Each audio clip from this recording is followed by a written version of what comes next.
लोग लाइनों में लगे होंगे खाने के लिए। और मैं आपसे फिर कह रहा हूं कि ये जो लाइनों में आप देख रहे हो ये एक ट्रेलर है। ये आप फिर, जैसे मैंने कहा था कि ये मीटिंग आप मुझे रिकॉर्ड करना, क्योंकि ये मैं चलाऊंगा। मैं आज फिर आपको ये कह रहा हूं कि मेरी आज की बात रिकॉर्ड करना, मैं इसको चलाऊंगा।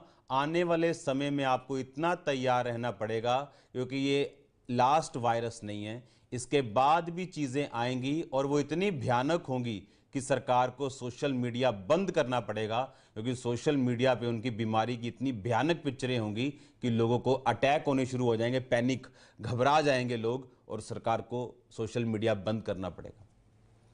पर बाइबल कहती तुम्हारा मन व्याकुल ना हो। क्यों? क्योंकि शैतान का मसीही लोगों के ऊपर, खुदावंद के लोगों के ऊपर कोई भी अधिकार नहीं। परमेश्वर, बाइबल कहती है, अपने लोगों से आने वाले समय की बातें करता आया। परमेश्वर ने कहा, अब्राहम में से मैं कुछ छुपा के रखूं जो मैं करने वाला हूं। अब्राहम जो मेरा दोस्त है, बाइबल कहती वो अपने दासों पर अपना मर्म प्रकट किए बिना कुछ भी नहीं करेगा। परमेश्वर, जो मैं आपसे कह रहा हूं कि ये सिर्फ एक ट्रेलर है। आने वाले दिनों में लोग बेसिक्स के लिए लड़ेंगे, खाने के लिए लड़ाई होगी, राशन मिलना बहुत बड़ी प्रॉब्लम होगी, लेकिन ये अंतिम दिन होंगे जब कलीसिया उठा ली जाएगी और उसके बाद का ये सीन होगा। और परमेश्वर आपको दिखा रहा है कि आपको तैयार रहना है। आपको एक दिन आएगा जब यीशु मसीह हमें रैप्चर हो जाएगा और कलीसिया एकदम से, क्रिश्चियन लोग गायब हो जाएंगे और स्वर्ग की ओर चले जाएंगे।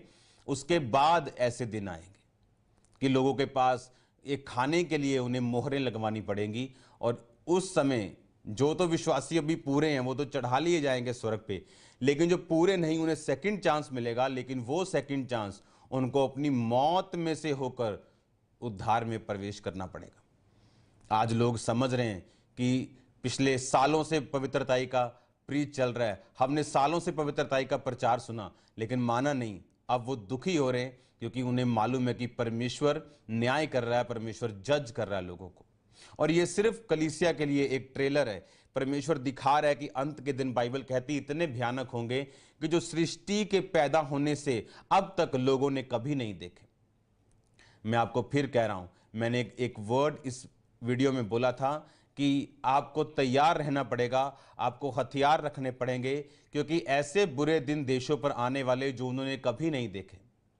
और मैं आपको हथियारों के बारे में जनवरी से बता रहा था, क्योंकि बाइबल कहती परमेश्वर के सारे हथियार बांध लो ताकि तुम बुरे दिनों का सामना कर सको। आपको यह बात समझने की, क्यों मैं आपको यह बता रहा था कि परमेश्वर ने कहा, इसका मतलब बुरा दिन आएगा। परमेश्वर ने कहा मेरे सारे हथियार बांध लो, यिर्मयाह 6:10 में, क्योंकि ताकि तुम बुरे दिनों का सामना कर सको और सब कुछ पूरा करके स्थिर रह सको। याद रखो, आज परीक्षाओं के दिन हो सकते हैं, लेकिन मसीही लोगों को इस परीक्षा में घबराना नहीं, क्योंकि मेरा परमेश्वर आपके साथ खड़ा रहेगा। डिवाइन हेल्पर्स आपके साथ खड़े रहेंगे। परमेश्वर आपके इंतजामों को पूरा करेगा। वो आपको इस परीक्षा में जब परख के साथ देख लेगा, इस परीक्षा के निकल जाने के बाद आप आशीषित, आप शांति से भरे हुए अपने आप को पाएंगे। एक बात को याद रखो, ये तैयारी चल रही है परमेश्वर के आने की, अंत के दिनों की तैयारी है। परमेश्वर अपनी कलीसिया को तैयार कर रहा है और दिखा रहा है कि देखो ये ट्रेलर, 21 दिनों में तुम्हारा ये हाल, अभी 21 दिन भी पूरे नहीं हुए। सोचो अगर ये सदा की चीज हो जाए, कलीसिया के जी उठने के बाद, जब कलीसिया रैप्चर में चली जाएगी और स्वर्ग में चली जाएगी, और उसके बाद शैतान का नीचे उसको पावर दी जाएगी, सोचो उन दिनों में क्या हाल होगा। जो लोग जिन्होंने तौबा नहीं की होगी और परमेश्वर के साथ वो जीवित नहीं उठाए जाएंगे। सोचो जो लोग रह जाएंगे, उनको फिर मालूम होगा कि हमें तौबा करनी है, लेकिन बाइबल कहती है उस तौबा के लिए उन्हें बड़े बड़े मूल्य अदा करने पड़ेंगे, अपनी जान की कीमत तक देनी पड़ेगी। और जो लोग हार जाएंगे, शैतान के सामने घुटना टेक देंगे और दुष्ट के सामने झुक जाएंगे, उन्हीं को खाना मिलेगा। यह टाइम कलीसिया के तैयार रहने का, मैं फिर कह रहा हूं, यह टाइम यीशु मसीह के आने का है, कलीसिया के तैयार रहने का। और मैं कह रहा हूं फिर आपसे कि आपको, जब अगर आप तैयार हो तो आप किसी वायरस से डरोगे नहीं, क्योंकि यह आपको नरक में नहीं भेज सकता। और बाइबल कहती, अपनी समझ का सहारा ना लेना, वरन संपूर्ण मन से यहोवा पर भरोसा रखना, उसी को स्मरण करके सब काम करना, वो तेरे लिए सीधा मार्ग निकालेगा। अपनी दृष्टि में बुद्धिमान ना होना, यहोवा का भय मानना, बुराई से अलग रहना, इस कारण तेरा तेरा शरीर भला चंगा और तेरी हड्डियां पुष्ट रहेंगी। अपनी दृष्टि में बुद्धिमान मत होना, यहोवा का डर रखना, बुराई से अलग रहना, तेरा शरीर भला चंगा और तेरी हड्डियां पुष्ट रहेंगी। यह वचन आपके लिए हथियार है, यह वचन आपके लिए दवाई है, यह वचन आपको सुरक्षित रखेगा यीशु मसीह के नाम में। वो आपको शर्मिंदा नहीं होने देगा, आपके बच्चों को शर्मिंदा नहीं होने देगा, वो आपकी सुरक्षा रखेगा अगर आप इस वचनों का अंगीकार करेंगे। याद रखो, मैंने आपको बताया था कि सुबह उठ के अंगीकार करना, क्योंकि अंगीकार करने का टाइम आ चुका है। बाइबल कहती है दाऊद अंगीकार करता था कि मैं नहीं डरूंगा। इसका मतलब ये नहीं था कि वो डर नहीं रहा था, वो डर रहा था, डर उसके दिल में था, मौत का डर उसके दिल में था जब शाऊल उसका पीछा करता था। लेकिन बाइबल कहती है अपने मुंह से वो यही बोलता था, मैं नहीं डरूंगा, क्योंकि यहोवा मेरी शरण स्थान है, मेरे छुपने का, मेरे लुकने का स्थान है, वो मेरी ढाल है, वो मेरी चट्टान है। इस तरह की बातें दाऊद अपने मुंह से बोलता था। और बाइबल कहती मुंह से निकला हुआ वचन, घोषित किया गया वचन, डिक्लेयर्ड वर्ड ऑफ गॉड जो है वो खाली कभी वापस नहीं आता। लेकिन वो वही घोषित कर सकते जिनका परमेश्वर के साथ संबंध अच्छा है। वो घोषित नहीं कर सकते जो व्यभिचार में, उनको मालूम है व्यभिचार में उनको तौबा की जरूरत है। घोषित किया वचन उनकी जिंदगी में काम नहीं करेगा। मसीह की फ्रेंड्स, हम लोग जो आज प्रार्थना निवेदनों में लगे हुए हैं, प्रभु आप सबके लिए मार्ग खोल रहा है और आपको वो चीज बहुत जल्दी नजर आने लग जाएगी। जिस तरफ से आज हम लोग प्रेयर मीटिंग्स में हैं और हम लोग अपनी प्रार्थना निवेदन भेज रहे हैं, क्योंकि हम लोग परमेश्वर के निकट हैं। जितना हम परमेश्वर को पुकारेंगे उतना परमेश्वर हमारे पास होगा, क्योंकि वचन कहता है कि ढूंढोगे तो पाओगे और खटखटाओगे तो तुम्हारे लिए खोला जाएगा, क्योंकि वो हृदय के द्वार पर खटखटाता है और हमारे लिए खड़ा हुआ है। तो जो लोग विश्वास करते हैं मेरे भाई बहनों, आज उन सब के लिए प्रभु बहुत बड़ा मार्ग खोलने वाला है। तो इस वीडियो के द्वारा जो मैंने आपको बताया, आप अपने आप को बैलेंस करें, स्थिर करें, क्योंकि परमेश्वर का वचन कहता है कि आप किसी भी हालत में हो। मेरे फ्रेंड्स, मैं जानता हूँ मेरे भाइयों कि हम लोग प्रभु को जानने के बाद बहुत परेशानियों में जाते हैं, क्योंकि हमारे अंदर कटनी होती है, हमारे अंदर बहुत सारी बुराइयां होती है, हमारी फैमिली के अंदर हमें बहुत सारी अनएक्सपेक्टेड चीज़ें देखनी पड़ती है और वही चीज़ हमारे को बहुत कुछ टॉर्चर दे जाती है और हमारी मेंटल हेल्थ बिगड़ जाती है। हमारी ऑल ओवर जो भी हमारे टारगेट्स होते हैं वो सब कुछ हमारे टारगेट्स हट जाते हैं।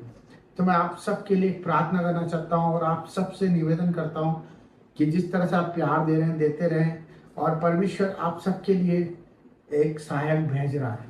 आप विश्वास करें, इसी रात, इसी समय, इसी पल में आप अपने उस सहायक को महसूस करेंगे। अगर आप परमेश्वर पे बिलीव करते हैं, आपको कहीं भी किसी भी चीज़ पे भय खाने की ज़रूरत नहीं है। परिस्थिति कैसी भी हो, चाहे हम लोग मर भी जाएं, परंतु परमेश्वर की नज़रों में, और परमेश्वर हमें जिंदा भी कर सकता है, क्योंकि उसका वचन यही कहता है कि जितनों ने विश्वास किया उन्होंने उद्धार पाया। क्योंकि परमेश्वर हमारे लिए यीशु मसीह को भेजता है और उसने हमारे लिए ये सब कुछ रचा है। उसने एक रिश्ता हमसे कायम करा है कि हम इस समय में वचन को अपनी तलवार बनाए। वचन हमारी जिंदगी को बचा सकता है। आज आप बीमारियों में हैं, आज आप परेशानियों में हैं, और आज आप कर्ज में हैं, रोग में हैं, कर्जों में हैं, परेशानियों में हैं। ये सब चीज़ों का कारण हमारे हालात हैं जो कि हमसे दूर है। हमारे हालात, हम जो चाहते हैं वो मार्ग पर नहीं चल पाते, क्योंकि परमेश्वर जब तक आपसे दूर रहेगा, आप उसे पुकारें, आप बहुत सारी चीज़ों में उलझ जाएंगे। आपका काम सिर्फ उसे पुकारना है, प्रार्थना करते रहे, नित्य प्रार्थना करते रहे, प्रतिदिन सुबह शाम दिन रात मन से प्रभु को याद करते रहे, वचन के अनुसार जीवन जिए और परमेश्वर के न्याय का वक्त करें, इंतजार करें, उस वक्त का इंतजार करें जो उसने हमारे लिए निर्धारित किया है। क्योंकि वचन यही कहता है कि जो स्थिर रहेगा वो परमेश्वर का कहलाएगा, और जो अंत तक धीरज धरेगा वो परमेश्वर के मुकुट को अपने जीवन में धार पाएगा। तो मेरे भाई बहनों, हम आप सबके लिए प्रार्थना करते हैं और परमेश्वर आप सबको शांति दे। तो सबको जय मसीह की। God bless you.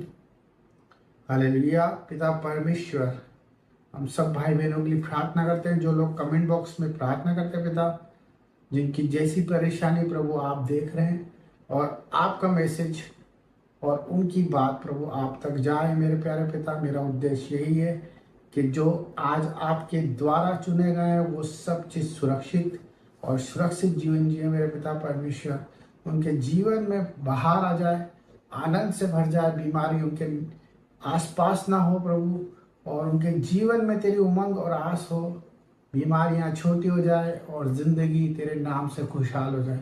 प्रभु, तेरे आगे हाथ फैलाने वाले का भी मनुष्य के आगे हाथ न फैलाएंगे। मेरा विश्वास है मेरे प्यारे पिता कि तेरे बच्चे तेरे न्याय के लिए खड़े हैं और अपने आप को नहीं परंतु तुझे देख के जीने वाले हैं। सबको जय मसीह की और सबके लिए आशीषित हो प्रभु यीशु के नाम में, आमीन। तो God bless you all of you. ये आपके लिए एक मैसेज था। परमेश्वर आप सबको शांति दे।